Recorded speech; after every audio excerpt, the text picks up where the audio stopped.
Napatawad na raw ni dating Rehabilitation Czar Panfilo Lacson si dating Police Senior Superintendent Cesar Mancao na nagdawit sa kanya sa kasong pagpatay sa publicist kay Salvador Bubidacer at driver niyang si Emmanuel Corbito noong taong 2000. Pero ayon kay Lacson, hindi niya malilimutan ang mga nagdiin ng mga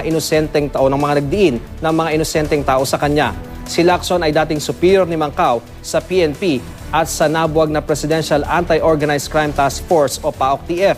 Anumang oras ay inaasahang lalantad na sa mga otoridad si Mancao. Sa panayam ni Susan Enriquez sa DZBB, sinabi ni Mancao na susuko siya kay PNP Officer in Charge, Deputy Director General Leonardo Espina ngayong araw.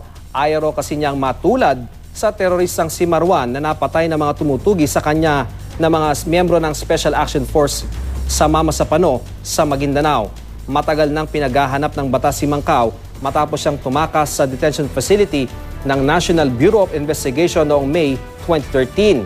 Nangamba raw kasi siya para sa kanyang buhay noon kung ililipat siya sa Manila City Jail. Ayon naman kay Atty. Harry Roque, maraming bagay ang mabibigyang linaw kung matutuloy ang pagsuko ni Mancao. Hindi raw mahalaga kung nagbago pa ng statement si Mancao.